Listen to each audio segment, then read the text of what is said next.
Gamchi Lakwan. Welcome to DiversiTV. That was a greeting in Yankala, Kalapuya. Excuse my California newscaster English. Wasn't suited to Kalapuya, probably more a native language from California. I'm Mark Harris, your host for DiversiTV. If you're new to DiversiTV, welcome. It's a weekly news interview show, not news, but we talk about topics of the day around the rubric of diversity on Lane TV. If you're part of our growing legion of fans, welcome back. Glad to have you. Tonight's guest will be a first for DiversiTV. A couple of weeks ago we had John Del Nero, who actually works in our criminal justice department, former sheriff, LA County sheriff, who also trains people in the criminal justice field. And tonight we have an actual Eugene police officer who we lucked out, actually trains police officers and handles complaints, as well as helps establish professional standards for that organization. DiversiTV, its mission is to illuminate everyday diversity issues and give the mic and the camera to those who don't always get it. To that end, we have seasons. This is our season 13. Our seasons roughly correspond to LCC terms. So being season 13, we've been going for almost 5 years with over 100 shows in the can, so to speak. So law enforcement reflects changing community values. And when you have a state that was created essentially with a history of discrimination against American citizens of particular demographic, and we have thankfully evolved beyond that for the most part, but we're changing. So law enforcement, of course, not only enforces written laws, but historically has also enforced unwritten laws with respect to public safety. So for example, in the civil rights era, when discrimination was more openly a community value in Eugene, being present in town, for example, if you were African American or non-white, was enforced, and crimes committed against citizens of color that we'd, for example, call hate crimes today were actually kind of more a community norm, and were not really pursued with the same objectivity we'd expect today. Now, part of that piece just comes from people who were alive during that time, and that's kind of what they report. It doesn't really get reported in the official history that we see in academia. But historically, when for example, when crosses were burned on Skinner's Butte, no one was really arrested. For example, when an African-American man married to a white woman was found dismembered in the Willamette River, an arrest was made, but no charges were brought forward for whatever reasons there were. But it basically formed kind of a chilling background, because everybody has this idea of Eugene being, this countercultural mecca, and we honor diversity, et cetera, but there is, the history of this state is kind of like a southern state in the Northwest. So more recently, when community values changed enough to have more visible diversity, for example, events at city facilities like the Hult Center, benefits for famine in Ethiopia, regular Martin Luther King celebrations, some in the community chose to call in bomb threats, emptying the Hult into the street. Eugene Police Department responded professionally and proactively thereafter, having a permanent bomb squad presence, which you wouldn't necessarily know because they were invisible, but those of us who were involved with the production definitely valued and welcomed their presence and appreciated it. Also motorcycle escorts with the marches, etc. There is more to diversity than just race. But within diversity, race is still used as one indicator of a diversity climate. The first African-American police officer, once an animal control officer, Lemuel McKinney, was followed by others.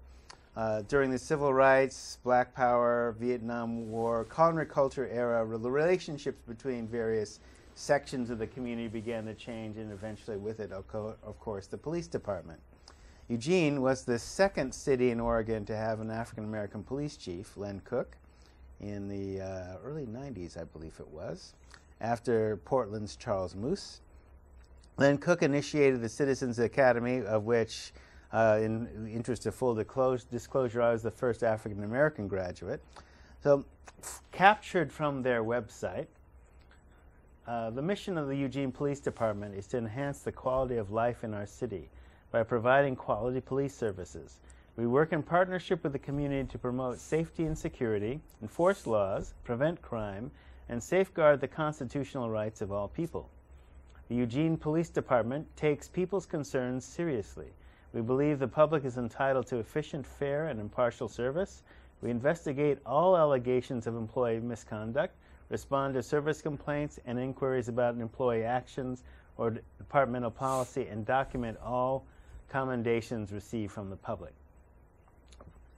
We investigate allegations and service complaints to, 1, protect citizens from actual misconduct by an employee, to protect the department and those employees who conduct themselves appropriately, and 3, to identify policies and procedures that may need review or change, and find ways to improve the quality of our service to the community.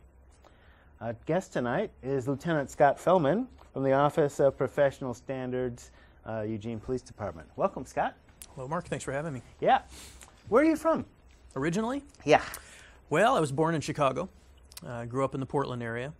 Went through high school there, and then after high school, went to Denmark for a year as an exchange student.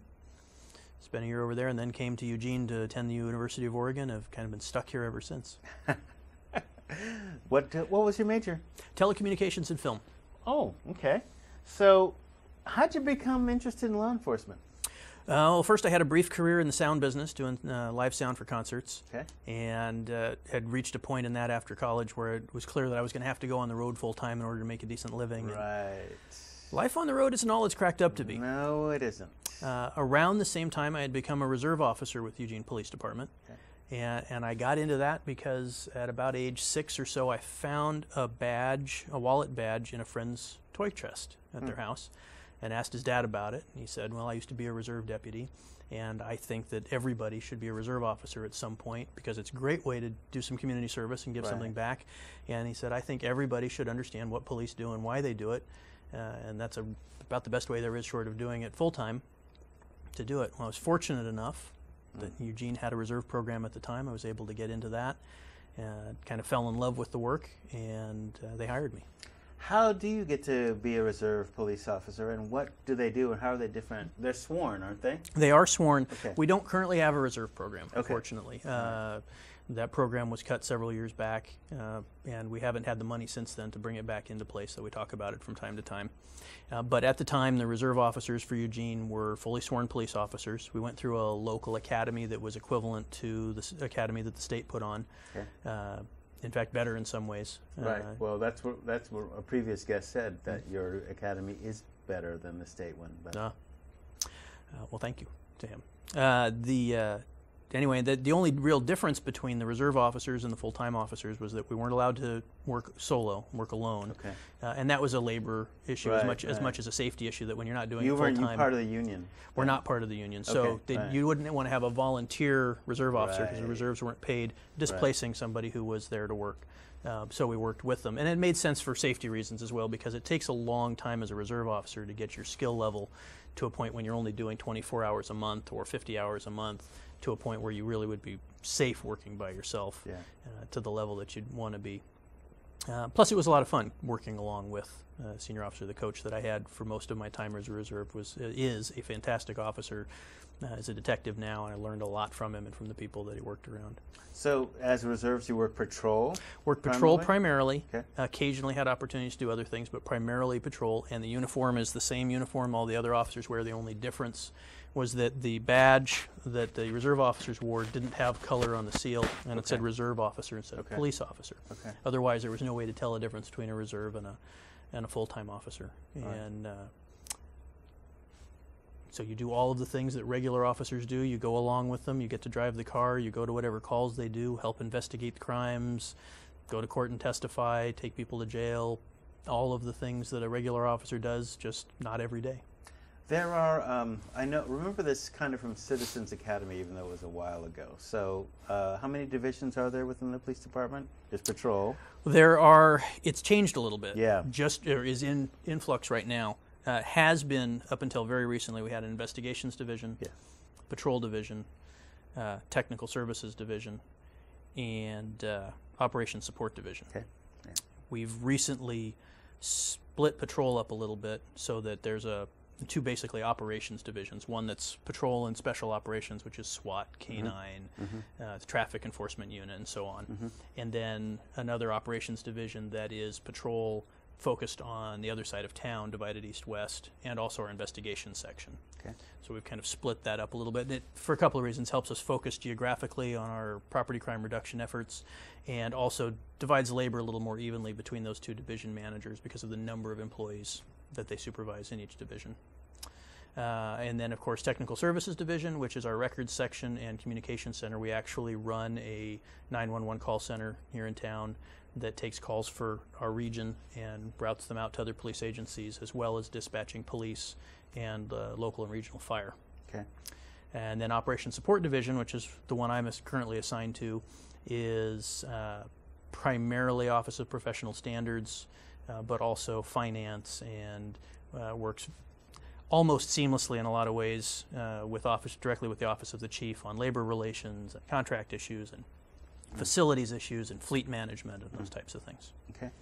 So with how many departments have you been involved with, and how long have you been at EPD then? I've only been a police officer with EPD. I actually started when I was a student here at U of O as a work study student down in the crime lab purging old case files, which was fascinating. Yeah. Some of the things that got saved and some of the things that have happened here that you get to learn about when you're going through old evidence and helping decide what goes in the trash and what we want to keep forever. And then I became a reserve officer in January of 1994 and was hired as a full-time police officer with Eugene in 1995. Okay. When Citizens Academy was created, and one of the functions it seemed to be was kind of to familiarize civilians with police operations, and we'd go out to the shooting range. We'd have various visits with various divisions. How did that affect how sworn officers did their work, do you think? I don't know that it affected how officers do their work in terms of nuts and bolts of how we did what we did. But what it did do is most frustration between community and police, not all, but a large amount of it is founded on a lack of understanding about why police do what they do. Right. You see police in the movies, you see them on TV much more than most people see them in real life. Yeah. And movies and TVs being fiction, the crime gets solved in an hour. All of the equipment DNA works. evidence always. DNA, when you shoot somebody, you always hit just them and they fly across the room, and it's always just the bad guy, and then you go home and have beers and everything's fine. Totally different world from real policing. So most of the conflict that we have where people get frustrated with police is based on just not understanding why we do what we do and seeing something that makes them think either of something on TV or in a movie or some other connection where it's like, well, that doesn't make sense to me. Well, it wouldn't make sense to me either if I didn't know what I know about it. Well, what the Citizens Police Academy really accomplishes is that it shares what we know with our community members, and most of the time, once community members know the things that we know about policing, how it's done, why we talk to people a certain way in certain situations, why we use certain pieces of equipment, they kind of sit back and say, oh, well, okay, that makes sense. Right. Now that I know what you know, that informs why you're doing what you're doing, and now I understand. So the great thing that it's done is expand that understanding, and hopefully the people that attend the Citizens Police Academy, which we're still putting on every year, are sharing that information with their friends and people that they work with and come in contact with in the community. From a police department side, I think the change is probably the impact that's probably had, and I can really only speak for myself in this one, is recognizing in a profession that's as the most visible arm of government, pretty much a focus of criticism for a variety of reasons, some deserved and some maybe not as much. Well, definitely, if it's, part of the criticism, of course, comes from that ignorance. Yes, not exactly. knowing, okay, there's police culture, they do things for a particular reason. They're usually pretty good reasons. Usually. If you think about it. And sometimes it's just the way it's always been done, and it's been carried over. Yep. Or not. Yep. Well, most of what we do is informed by professional experience. It's either lessons learned by officers who were killed, or investigations that weren't successful, or court cases that have changed the way we have to do things.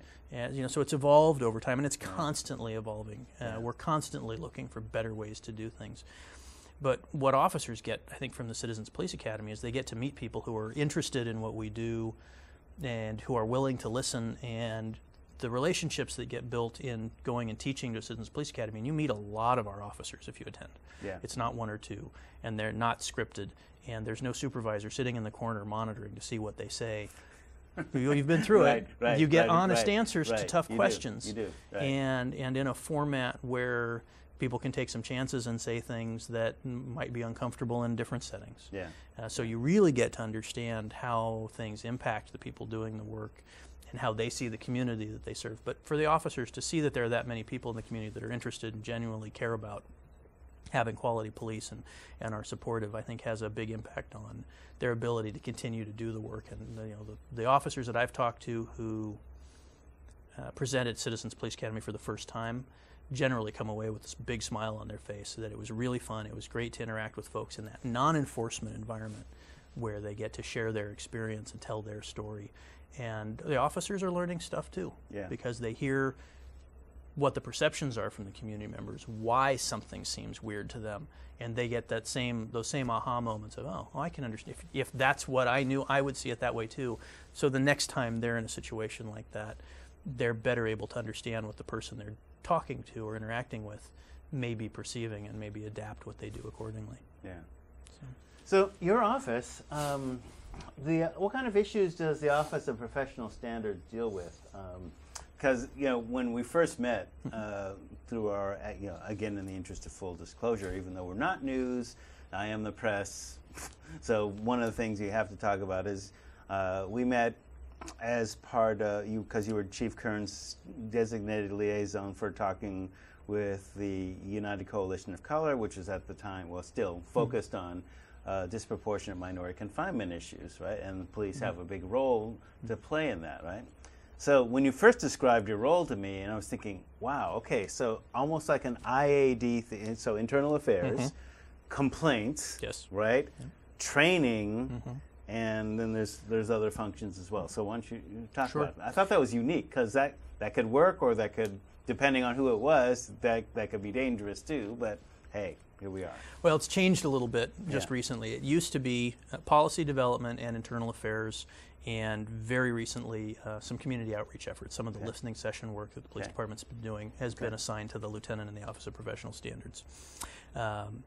We added the training component when I came in, and the idea is that we take the internal affairs section, which is complaints, yes, but also commendations, and we try to take lessons that we learn from investigating those, whether it's things we do well, things we didn't do well, sometimes things that we find in the course of an investigation that don't have anything to do with the complaint, where we can call out lessons and use them to inform our policies to make them better and to make our training better. And by having one person kind of overseeing all of those functions, have someone whose job it is to connect those things. And so we've been working very hard at that, and it is a lot. I think we're being successful. We're starting to have a respectable list of training things that we've taken from IA cases and put directly into our in-service training to update training and help officers do better on the street, which is the goal of training, to help them do the best they can and stay safe and keep the community safe.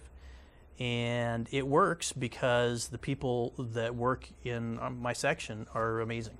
I've got a phenomenal staff in IA, 2 sergeants who are my investigators that investigate cases for the department, senior program analyst who has been with that section the longest, who's really our kind of keeper of the flame, if you will, knows the history of the organization in IA, has the best handle on procedures and policies and how things have changed over time, and then also really is the center of information flow between the civilian auditor's office and the police department.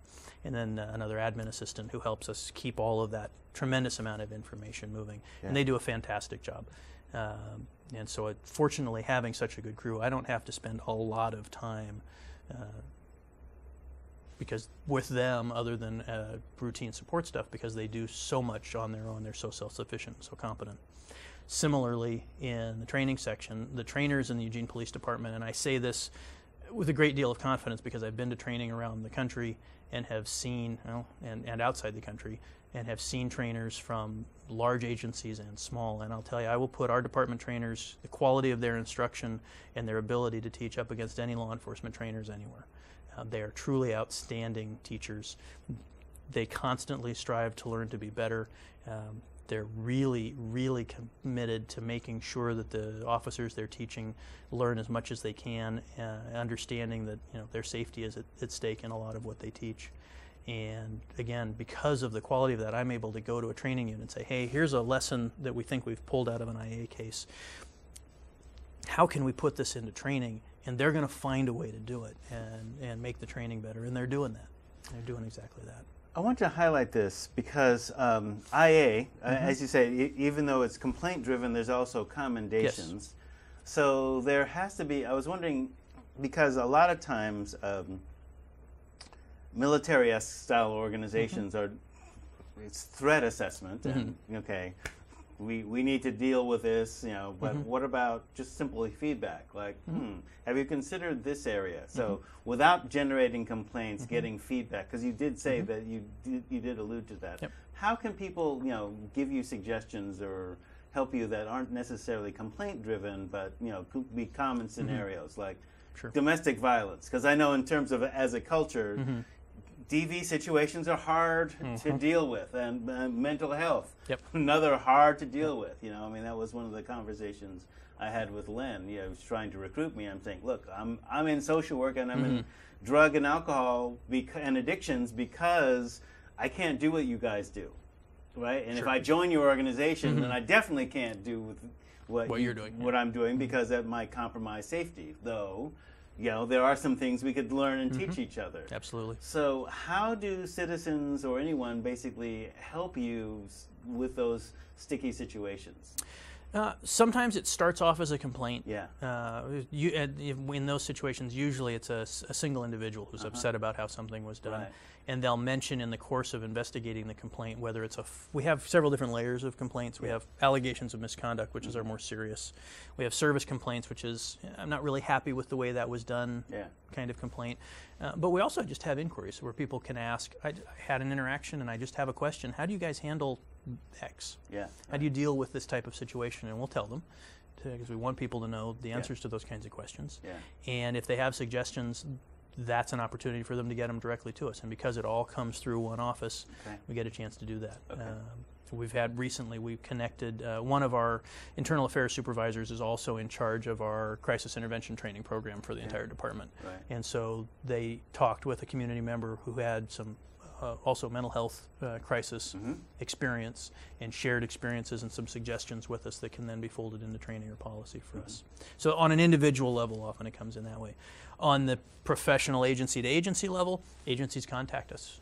They know where we are and who we are, and they get a hold of us from time to time and say, hey, it's been a while since we've been there to do a training on whatever it is, the special area that they work in, and we look for ways to get that training included. Plus, we try to pay attention to who our community partners are, and occasionally we will reach out to them and say, we haven't heard from you in a while. Can we get an update? It's hard, though. There is so much. We really only have 9 training days a year. And we have a bunch of stuff that's mandated by the state that we have to do. And feds probably too, huh? To some degree. Mostly state, but to some degree. And then we have things that are mandated by the department that are requirements by policy that we have to qualify with our firearms twice a year and so on. And then there's just so much that we do. Police are really, modern police officers are really Jacks and Janes of all trades, and you have to be able to do all sorts of different things and do them well in crisis situations with no time to really think about what you're doing. And so focusing the training and making sure we hit those things that you just really have to stay sharp on, but also looking for opportunities to fold in more interesting things is a challenge. So sometimes we've gotten into where we started to host regional trainings where we will bring high-level instructors or high-level courses in a range of topics to the city by hosting them, we can send our own people relatively inexpensively because we don't have to pay for hotel and travel and that sort of thing. And we can also help defray the costs to our budget by paying students from other agencies in the region.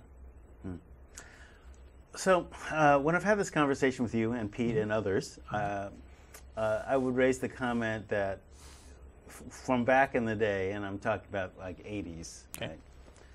Right? It seemed like diversity issues, when you moved away from race, well, race was always a big one, that the department would be looking to diversify itself or deal with diversity or cultural competency issue, which is kind of the theme of our show, right? The closest it would come to that would basically be working dope, right? To be making cases, et cetera, et cetera. And so, you know, which was weird because, you know, one of the stereotypes, you know, that I've been talking about with other officers is, okay, like if you're a black officer, the way to progress is to make cases in dope, but, you know, if you're in Eugene, that's hard because, you know, if you only have like one black officer, you know, they're made instantly, and most of the drug dealers are some other ethnicity anyway. How do diversity issues, are they viewed by the department, and what is the range and breadth and depth of it when you're talking about cultural competency in police work? Well, you know, we've grown and learned a lot over the years about what these issues are in policing and in community as a whole. Yeah. And like you said, early on, diversity issues really focused on race. Yeah. And that's really, race was the only topic. Yeah. And obviously race is a prominent one in our society, has been for a long time, will continue to be for a long time, and certainly an important one, and an issue where, as you mentioned, police have been not always in the best spot for a variety of reasons. As we've kind of grown past that and looked at it more broadly to understand differences in different ways beyond race, we start to have a better understanding of what our base diversity is as an organization. And even though we currently represent the racial demographics within the city of Eugene pretty accurately, we're still mostly a white organization and mostly male. And we're hiring again, by the way, so anybody who's interested, male or female, whatever your race may be, please come on down. We'd love to have you. What are the minimum qualifications? Minimum qualifications, 21 years old. Okay. Clean personal history. Okay. And, you know, minor things aren't necessarily going to be a bar if they've happened in the past and aren't happening anymore. Right. Major issues will be a problem. And you can go to the city website and see what the exactly what the issues are. And you can apply online, so it's really easy. That's really about it. You got to be able to think and read and write, and from that point on, it gets a little more complicated and much more competitive. And what we've found as we look at ourselves is that we're really a pretty diverse organization in terms of backgrounds. We have folks that come from wealthy families. We have folks that come from non-traditional families, for lack of a better term. We have folks that have been homeless. We have folks that speak 2 and 3 and sometimes more languages. We have folks from various religious backgrounds or non-religious backgrounds. We have folks with education ranging from master's degrees to you've got to have at least high school education, and we prefer college or college equivalent, which can be a combination of experience and education. But when you look at the things that people have done, sometimes in previous careers or in education, or the places that they've lived or the things that they've done in their lives, there's a tremendous background among the people in the organization, and you get to see that in the way they interact with different folks. And so, you know, depending on their background, some people are better at dealing with a particular situation than others, and in another situation, the other person might do better. But there's really quite a bit of diversity there, and I think initially we felt kind of insulted that it was assumed that we didn't. The implication was you have to have diversity training because you're not diverse and you don't understand. Right. Which was, I think, well-meaning to some degree, but also kind of naive because we really do have quite a bit of diversity in the organization, and people have had a tremendous range of experiences, and it really devalued that. And once we start to recognize that the people in our police department are selected because of the way that they think and the way that they treat others and have demonstrated that in their past lives, the background investigation for police officer, that's the hardest part. Right, yeah. Because we talk to everybody that you've ever known. Yeah, and let's see, besides the usual checks, NCIC, FBI. Right, the stuff, usual right? background checks, Right, yeah. fingerprints, criminal Right. history, and all that. But way beyond that, Yeah. we want to talk to your parents. Not so much to talk to your parents, because most parents say, "Oh, well, my Johnny's wonderful." Really, well, who are Johnny's friends? Well, there's Right. Jane and Joe and Billy and Tom, and we Right. look on the background packet the applicants filled out and said, Yeah. "Oh, well, they didn't mention Tom," so then we go talk to Tom. Yeah. Tom, who else do you know that knows applicant Jones? Well, I know these 4 people, and we talk to them. And you get a really good picture of who is this person. What Facebook are they like? pages? Oh, yes. Oh, Well, yes. it's there, right? Absolutely, I mean, of course. because everybody else Yep. is looking at that Facebook too. pages, Yeah. prior employment history, college transcripts if you've got them, high school transcripts if you don't. Everything that we can find. When I was a background investigator, one of my favorite things to do was to make sure that I did a home visit if it was a local or somebody I could reach. And we travel sometimes considerable distances to do this. Where do you live? What's it like? What do your neighbors say about you? How is he to live next to? Have you had any conflict with them? If so, how did they handle it? We learn a lot about people, and we make the best decisions we can about hiring then based out of that information. But we really want to know, who is this person and what do they bring? And we're looking for integrity, we're looking for compassion, we're looking for intelligence, we're looking for the dynamic ability to deal with different situations, to be nice, but also to be hard enough to stand up and physically fight when your life or somebody else's life was on the line. That's a pretty wide range of Right. requirements for Right. any individual to meet. And the people that work at the Eugene Police Department meet them, and different strengths in different areas depending on the individual. But any of them can do any of those roles on any given day. That's what they're trained for, that's what they're hired for, and that's what they do day in and day out. And it's humbling to work with these folks. The officers of the Eugene Police Department and our civilian employees as well are really tremendous, and they give a lot. And they deal with some pretty difficult things from time to time. But it's one of the things that's kept me here so long, is that I can't imagine finding a better group of people to work with or work for really anywhere. So, okay, good. And so let's see, when you talk about when issues of discrimination, for example, arise in your work with the department, and so, for example, I remember participating in a diversity training, right? And I remember, an African-American police officer saying, look, basically every African-American police officer in the department has experienced racial profiling before they were Somewhere in their life. Yeah, somewhere in their life, right? So when I'm trying to think, do I avoid mentioning names? Probably a good idea. Okay, all right. So, for example, when profiling is a tool of law enforcement work. Criminal profiling. Criminal yes. profiling. Not is, racial profiling. Yes, Two right. different things. So functionally define those for me. So racial profiling would be using immutable characteristics, the color of your skin, as a decision-making point in making a contact or making a stop. Okay. It's illegal, it's wrong, and it's a violation of our policy. And we teach very clearly, you do not do that, period. Criminal profiling is behavior-based. So the time of night where you are, the way that you're behaving, so somebody who uses a lot of methamphetamine, for example, has particular physical characteristics in the way that they behave that are indicators, not 100% always, but indicators that they may be using that particular drug. So you're looking for behavioral things that somebody does.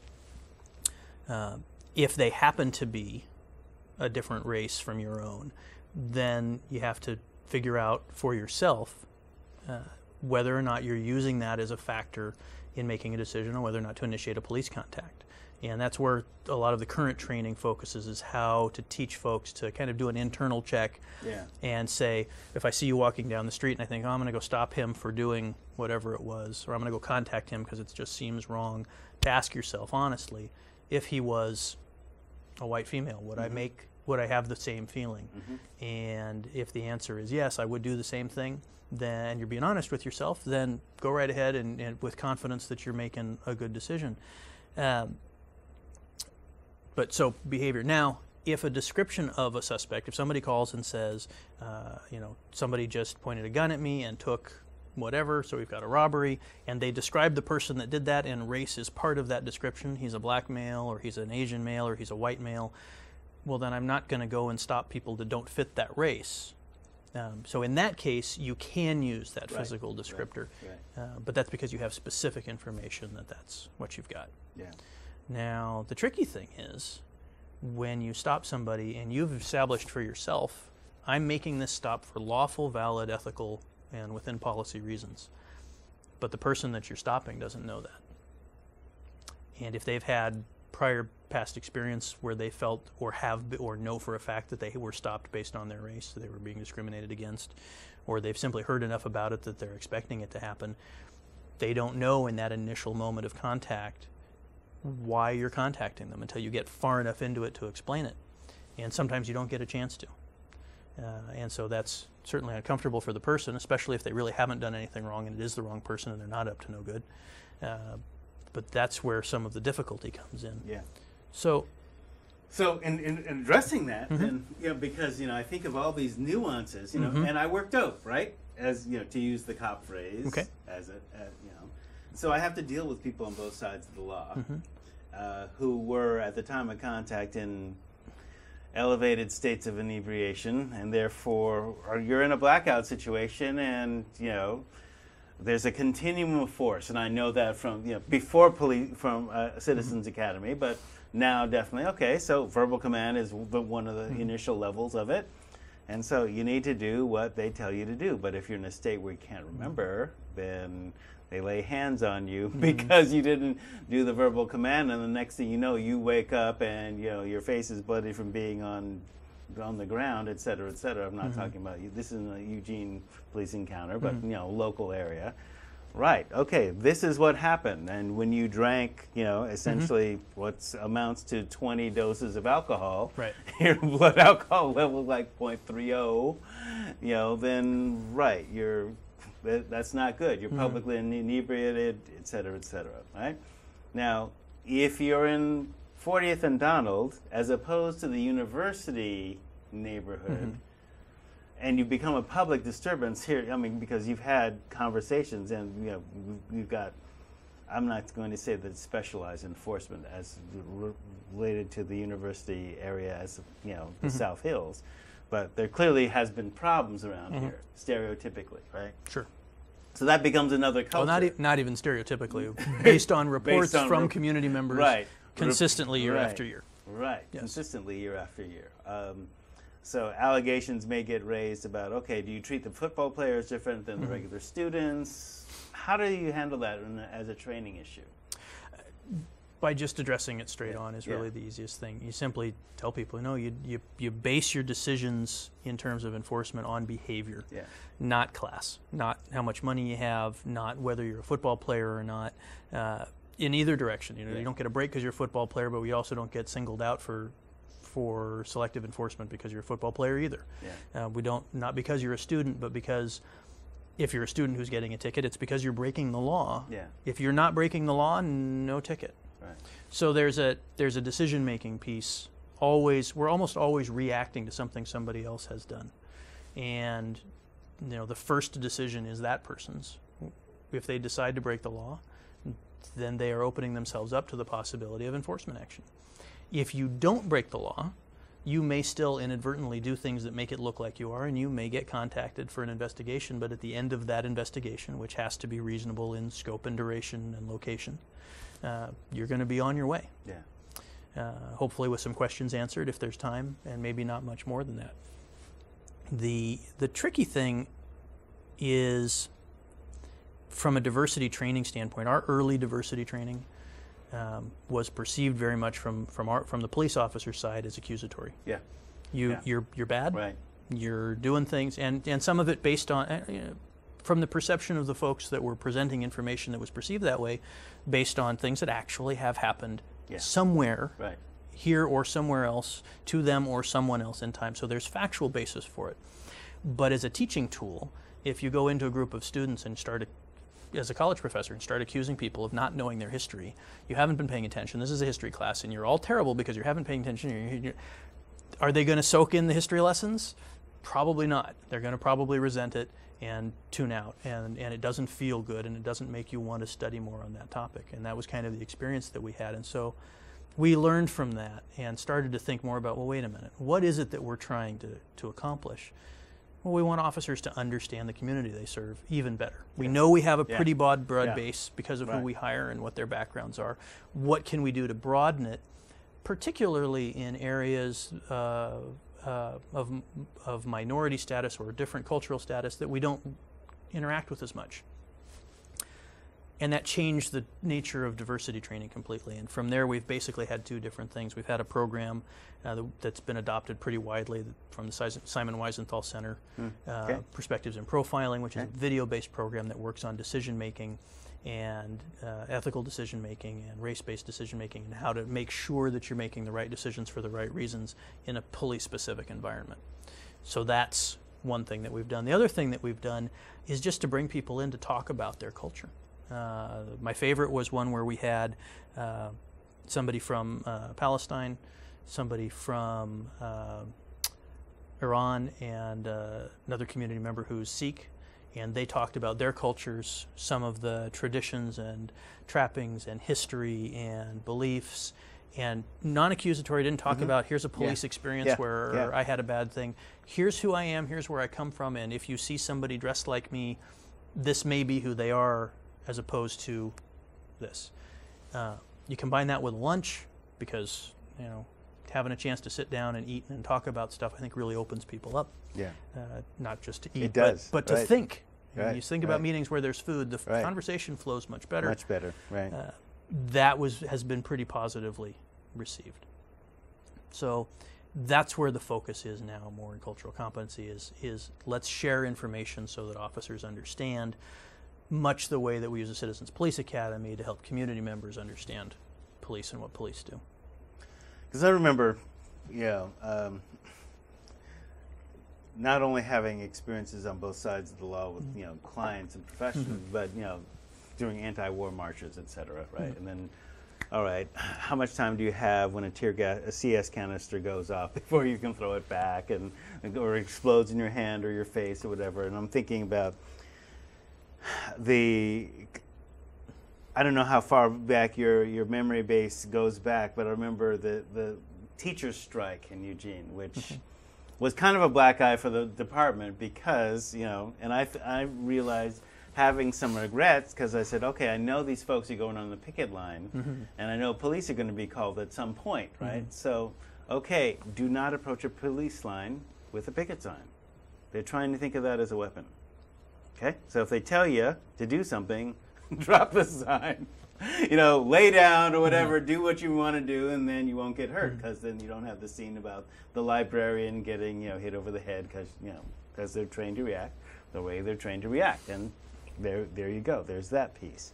In rites of passage, we've talked about with like African American kids. Okay, we need to actually think about, all right, you actually need to, one, not be inebriated, not be breaking the law, have your ID together, be clear about what you're doing so that when you have an encounter with a police officer that you come out of it on, we're lucky because, I grew up with LAPD in a time when, half the encounters would end up with the black person dead, usually male, right? And there were, I'm thinking of a number of publicized cases where that was the perception within the community. Right. And the department hadn't, had many black or officers of color at the time. And so one of the things in terms of looking at, the Citizens Academy and expanding beyond just the people that go through that curriculum, how would you think about doing community outreach in terms of familiarizing more people outside of the usual suspects, if you will, that go to Citizens Academy? How would you do that? That's what we're doing now. Yeah. The thing that we're doing now, in addition to the others that I mentioned, I think I mentioned it earlier, is we're doing these community listening sessions. And it's an interesting model because we'll bring community members in from a particular group or subsets of groups, because it's a large community and it's hard to reach everybody. We have limited resources, and every time that we take out to do outreach, we're not chasing criminals. So there's got to be some balance there between trying to educate and share information and learn from the community and doing the primary work that we're being paid to do. But within those resources, we're taking a considerable chunk of our resources to do these community listening sessions. And what they are is is an opportunity for a group of community members and a group of police employees, and not just sworn staff, but civilian staff as well are invited, to sit down and share their experiences related to policing, and they get to know each other. And they get to know what each other's hopes and fears are. And we hope out of that we will get a couple of things. The first and foremost is that some relationships get built, or at least started, and that officers come to understand their community a little bit better and share that experience with their peers, and that community members get to know their police officers a little bit better. And the worst thing I think that can happen in any community is to have community members who are afraid of their police. Right.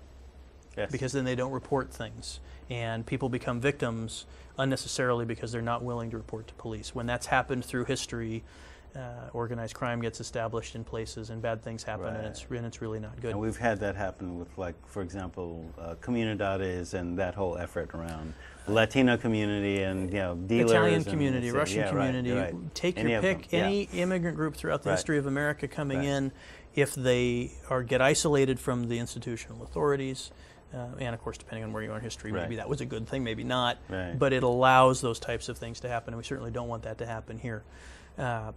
So you've got to try to break that fear barrier. Yeah. Folks are afraid that something bad may happen to me, and even inadvertently, if I call the police because they may mix me up with the bad guy, that's a bridge we have to find a way to cross, because we need to get called so that we can come help. And they need to know that they can trust us to come do that and do it professionally, and we need to know what it is that we're going to be dealing with in terms of their fears on the other side. So the officers get to hear about those experiences. The community members get to learn about the depth of experience amongst our police officers and what officers' fears and concerns are, to understand why they do what they do. And those meetings that we've had so far have been really powerful. They're always a little frustrating because it's hard to get concrete, what can we do now that we have this understanding? Relationship building isn't always concrete. Isn't always concrete. Yeah. And if you think about it long term, what we're doing is building understanding of the community and building understanding of the police department.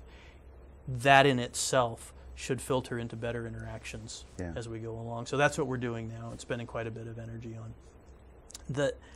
One of the most frustrating things for me around policing and cultural diversity issues and broader community issues is that, setting aside historical issues where police have been either implements of unjust laws or have done bad things, because certainly that has happened and will happen again. Right.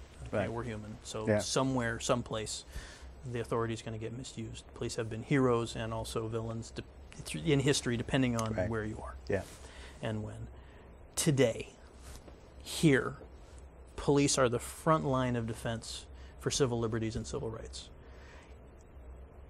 You and I can walk down the street to the house of worship of our choosing safely, because there are police officers who will come stop anybody who tries to stop us from doing that or hurt us for doing that.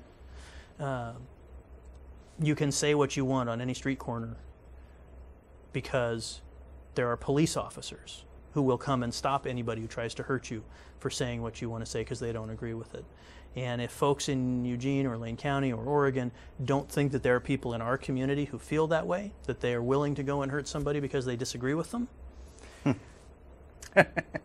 there are. The history They're of this here. place would tell you otherwise. Well, and the present is, and a little bit of surfing around on some websites and some blogs will show you that that is very much present. Right. And it doesn't necessarily matter what your background is. There's somebody who is ignorant and violent enough to maybe go after you because of who you are or what you believe or what you think. So on the one hand, police are really the front line of defense for that, protecting those rights. At the same time, those rights are there to protect people from their government. So when we do enforcement activities where trying to catch the bad guy bumps up against constitutional rights, we end up right there in the focal point of disputes around, well, did he have a right to privacy, or was that a lawful seizure of evidence? And it's complicated enough that a local court will say one answer, and the appeals court will say another, and the circuit court of appeals in a federal court will say something different, and the Supreme Court finally, several years later, will say, well, I understand all that, but here's the way it's going to be on this case. So it's very complicated sometimes to that point. And we're asking a police officer to make a decision that it takes the Supreme Court to decide, but then we're very critical of them when it's wrong. Well, wait a minute, this was complicated enough that it took the Supreme Court to finally decide it. Let's cut the officer a break here. They're trying to do the best that they can. You make a call, basically.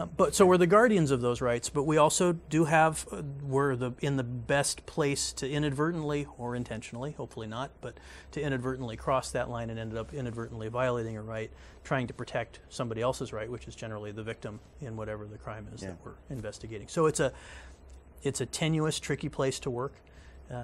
We do our very best to train very complex issues and keep people up to date on stuff, and that's an important ongoing thing for us, and will always be a place where we struggle. But that's a good thing, because in the places where they don't struggle over this, I don't think I'd want to live. How do we deal with in terms of the issue that when we first met, DMC, juvenile justice stuff, what are you trained for with dealing with juveniles and that kind of stuff, disproportionate minority contact?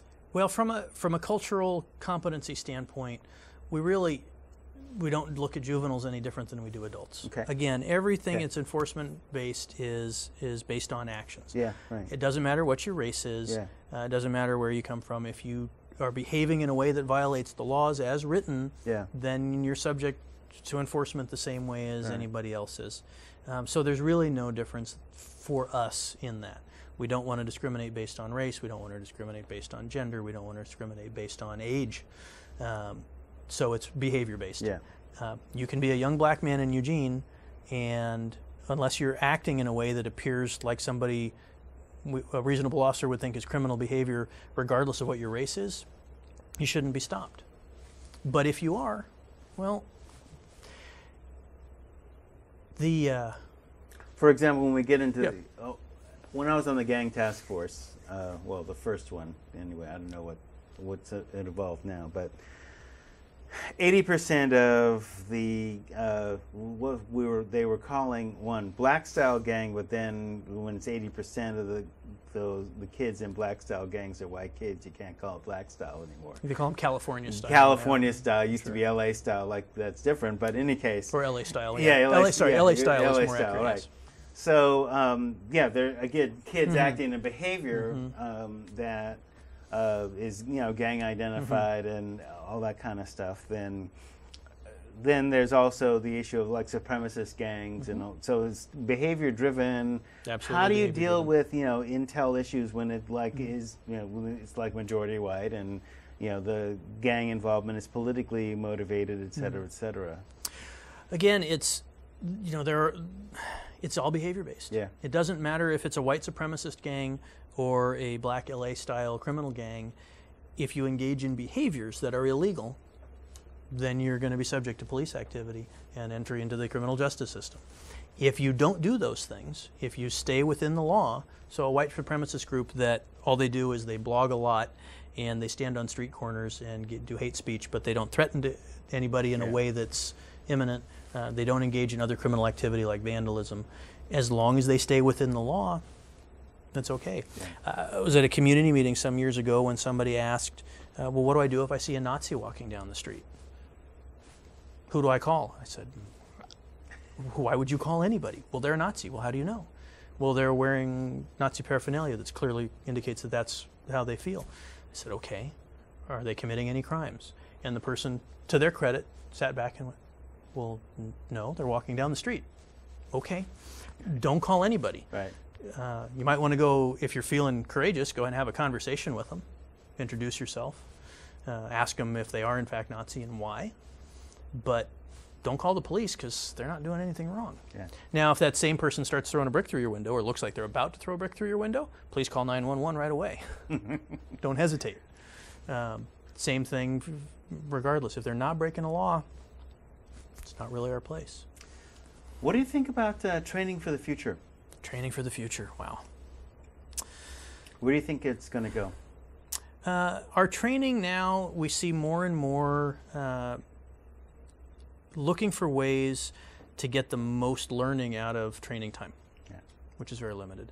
And so that means more scenario-based training, where we actually put people in as realistic a situation as possible and then talk about it so that it's like learning from the real event as much as possible, where they get to apply things that they've learned and see how they work and try and get them to soak in. For some mechanical things, we starting to see the use of simulators for various things, whether it's use of force decision making or maybe even driving, kind of like they train pilots. I think that's probably coming down the road.